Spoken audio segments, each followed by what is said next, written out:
So guys again welcome to Neeraj physics classes. आज हम पढ़ेंगे आइगन वैल्यूज की कुछ प्रॉपर्टीज को हम डिस्कस करेंगे। इसकी 8 या 9 प्रॉपर्टीज है जो कि आज हम डिस्कस करेंगे। तो सबसे पहले हमें ये पता होना चाहिए कि भी आइगन वैल्यूज होती क्या है।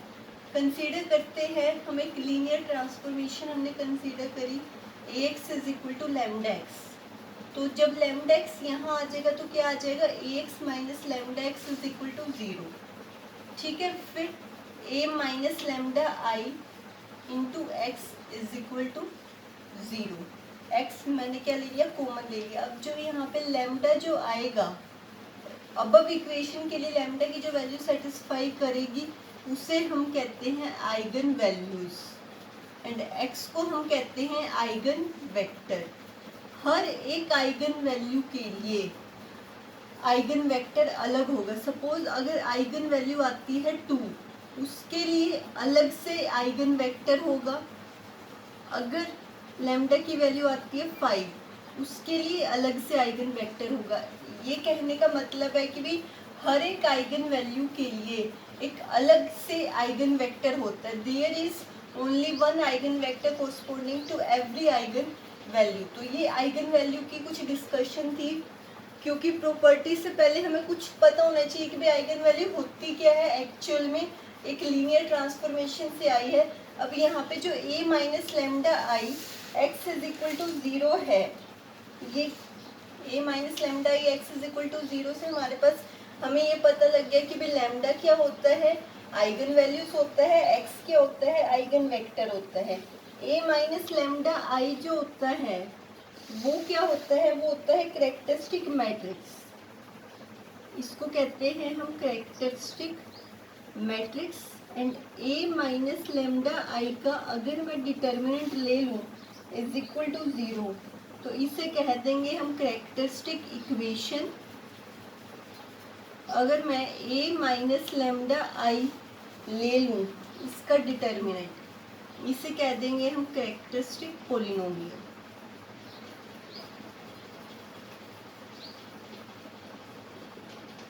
तो ये आइगन वैल्यू की कुछ बात थी कि आइगन वैल्यू होती क्या है, उसके कोरस्पॉन्डिंग एक आइगन वेक्टर होता है।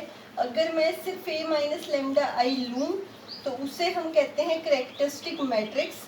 अगर मैं a माइनस लेमडा आई का डिटर्मिनेंट इज इक्वल टू 0 ले लूँ तो उसे कहेंगे कैरेक्टरिस्टिक इक्वेशन। वहाँ यहाँ से लेमडा की वैल्यू हम निकालते हैं। अगर मैं a माइनस लेमडा आई का डिटर्मिनेंट ले लूँ तो उसे कहेंगे कैरेक्टरिस्टिक पोलिनोमियल। ये जो तीनों चीज़ें हैं ये पूछी जाती है इंटरव्यू में। ये तीनों चीज़ें पूछी जा सकती है कि भाई a माइनस लेमडा आई को क्या कहते हैं।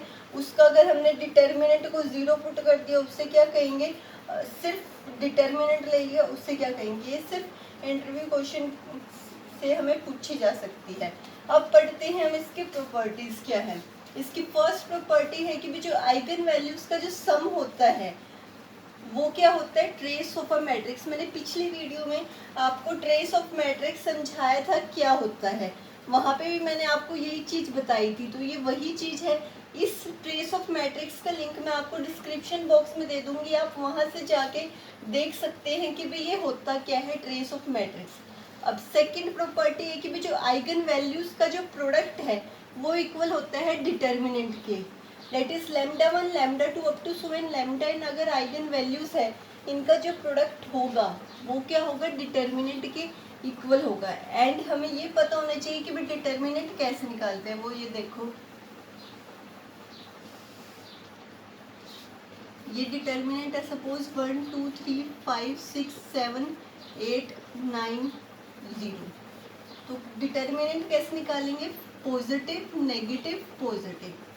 1 ले लिया तो जिस रो में है जिस कॉलम में है वो छोड़ दिया, बाकी बचे हुए ये एलिमेंट 6 7 9 0 -2 आ जाएगा। अब ये जो 2 है जिस रो में है जिस कॉलम में है वो छोड़ देंगे, बाकी बचे हुए हैं। बाकी कौन से बचे, 5 7 8 0 5 7 8 0 प्लस में 3। अब ये जिस रो में है जिस कॉलम में है वो छोड़ दिया, बाकी बचे हुए क्या बचे, 5 6 8 9, ये एलिमेंट्स बचे। अब डिटर्मिनेंट कैसे निकालेंगे, 2 by 2 मैट्रिक्स का 3/3 का मैंने बता दिया, तो 2/2 का कैसे निकालेंगे, इसको इससे मल्टीप्लाई करेंगे 6 इंटू 0 माइनस इसको इससे मल्टीप्लाई करेंगे 7 इंटू 9, जो वैल्यू आएगी वो क्या आ जाएगी आपके पास, डिटर्मिनेंट ऑफ मैट्रिक्स ए, इसको सोल्व करके। सो ये होता है डिटर्मिनेंट। इसका मीनिंग क्या है, जो आइगन वैल्यूज का जो प्रोडक्ट है वो किसके इक्वल है, डिटर्मिनेंट के। नेक्स्ट है कि भाई कोई भी अगर स्क्वायर मैट्रिक्स ले ली मैंने, कोई भी स्क्वायर मैट्रिक्स ले ली एंड उसका अगर मैं ट्रांसपोज कर दूँ तो उसकी आइगन वैल्यूज क्या आएंगी, सेम आएगी। तो हमें ये तो पता होना चाहिए कि भाई स्क्वायर मैट्रिक्स होती क्या है, वो बताती हूँ मैं क्या होती है। सपोज करते हैं ये कोई भी है 1 2 5 6, ये है 2/2 ऑर्डर की मैट्रिक्स। इसमें जो रोज है कॉलम्स हैं, दोनों आपस में क्या है, इक्वल है। जितने रोज है उतने ही कॉलम है। तो ये कौन सी मैट्रिक्स होगी, स्क्वायर मैट्रिक्स। एंड इसका ट्रांसपोज क्या हो जाएगा, सपोज ये ए मैट्रिक्स है, इसका ट्रांसपोज क्या हो जाएगा, जितने अगर 1 2 रो में है तो ये कॉलम में आ जाएगा। कॉलम एंड, इसका मीनिंग ये है कि भी कॉलम एंड रो क्या हो जाएंगे, आपस में इंटरचेंज हो जाएंगे। तो 1 2 5 6 आ जाएगा। तो ये है कि भी कोई भी स्क्वायर मैट्रिक्स एंड उसके ट्रांसपोज दोनों की, अगर सपोज इसकी आइगन वैल्यूज है λ1 λ2, तो इसके ट्रांसपोज की भी आइगन वैल्यूज λ1 λ2 ही होंगी, सेम होगी। ये थर्ड प्रॉपर्टी। अब फोर्थ प्रॉपर्टी क्या कहती है, अगर λ1 λ2 λ3 आइगन वैल्यूज है कोई भी ए मैट्रिक्स की, तब के ए मैट्रिक्स की आइगन वैल्यूज क्या होंगी, के क्या है, कांस्टेंट है। तो इससे क्या हो जाएगी, जो इसकी आइगन वैल्यूज थी वो क्या हो जाएंगी, मल्टीप्लाई हो जाएंगी, के λ1 के λ2 एंड के λ3। अब ए इनवर्स की आइगन वैल्यूज क्या हो जाएंगी, इनका क्या हो जाएगा 1/λ1 1/λ2 1/λ3। ये इसकी फोर्थ प्रॉपर्टी है। फिफ्थ क्या कहती है कि भाई आइगन वैल्यूज जो हैं real symmetric and Hermitian matrix की हमेशा क्या होती है, रियल। सिमेट्रिक मैट्रिक्स क्या होती है, अगर A is equal to A dash हो जाए। हर्मिशियन क्या होती है, अगर A is equal to A dagger हो जाए। A डैगर क्या होगा, A डैगर होता है कॉम्प्लेक्स कंजुगेट का, अगर मैं ट्रांसपोज ले लूँ, कॉम्प्लेक्स कंजुगेट में क्या होगा, जो आयोटा वाली टर्म अगर पॉजिटिव है तो नेगेटिव हो जाएगी, नेगेटिव है तो पॉजिटिव हो जाएगी। तो इनकी जो आइगन वैल्यूज होती है वो क्या होती है, रियल। अब नेक्स्ट है जो आइगन वैल्यूज हैं और रियल ऑर्थोगोनल या यूनिटरी मैट्रिक्स की हमेशा क्या होती है, यूनिट मॉडुलस होती है। ऑर्थोगोनल मैट्रिक्स क्या होती है, A dagger is equal to A unitary matrix होगी A dagger is equal to I, और ऑर्थोगोनल मैट्रिक्स क्या होगी, A transpose is equal to 0। ये ऑर्थोगोनल मैट्रिक्स होगी और यूनिटरी मैट्रिक्स होगी।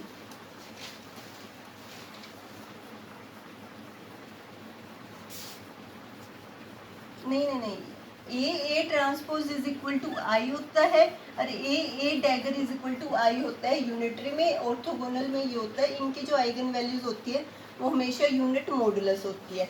अब नेक्स्ट है कि भाई जो डायगोनल मैट्रिक्स होगी या अपर ट्रायंगुलर मैट्रिक्स होगी, उसकी जो आइगन वैल्यूज होती है वो हमेशा प्रिंसिपल डायगोनल एलिमेंट्स होते हैं। तो डायगोनल मैट्रिक्स क्या होती है वो देखो, डायगोनल मैट्रिक्स होती है, सिर्फ डायगोनल एलिमेंट्स होते हैं 1 और 2 0 0, सिर्फ डायगोनल एलिमेंट्स होते हैं, बाकी सब क्या होते हैं, 0 होते हैं। ये हो गए डायगोनल मैट्रिक्स 2/2 ऑर्डर की। अपर ट्रायंगुलर मैट्रिक्स क्या होगी, 1 5 6 2 1 3 6 क्या लूँ, 0 और 0, यहाँ भी 0। ये अपर ट्रायंगुलर है, ये क्या है, ट्रायंगल की शेप में बन गई, तो ये अपर ट्रायंगुलर मैट्रिक्स होगी। इसके और इसके जो आइगन वैल्यूज होते हैं वो उसके प्रिंसिपल डायगोनल एलिमेंट्स होते हैं। प्रिंसिपल डायगोनल एलिमेंट्स क्या होगी, ये इसके प्रिंसिपल डायगोनल एलिमेंट्स हो गए और ये इसके प्रिंसिपल डायगोनल एलिमेंट्स हो गए। अब नेक्स्ट है कि भाई नीलपोटेंट मैट्रिक्स की आइगन वैल्यूज हमेशा क्या होती हैं, 0, एंड इडिम्पोटेंट मैट्रिक्स की आइगन वैल्यूज हमेशा क्या होती हैं, 0 या यूनिटी। तो नीलपोटेंट मैट्रिक्स क्या होती है, अगर नील पोटेंट मैट्रिक्स क्या होती है? अगर ए स्क्वेयर इज इक्वल टू, अगर ए की पी इज इक्वल टू 0 हो जाए तो वो हो गए नील पोटेंट। आइडम पोटेंट क्या होती है? If A square is equal to A हो जाए, वो आइडम पोटेंट मैट्रिक्स। तो इन दोनों मैट्रिक्स की जो आइगन वैल्यूज होती हैं, इसकी होगी 0, इसकी होगी 0 होगी या होगी यूनिटी। तो ये था आज आपका आइगन वैल्यूज क्या होती हैं एंड उसकी क्या क्या प्रॉपर्टीज होती हैं। अगर आपको इसमें से डाउट लगे कुछ भी, आप कमेंट बॉक्स में कमेंट कर सकते हैं। सो आपको वीडियो अच्छे लगे तो प्लीज़ लाइक कीजिए, शेयर कीजिए एंड सब्सक्राइब कीजिए। Thank you so much.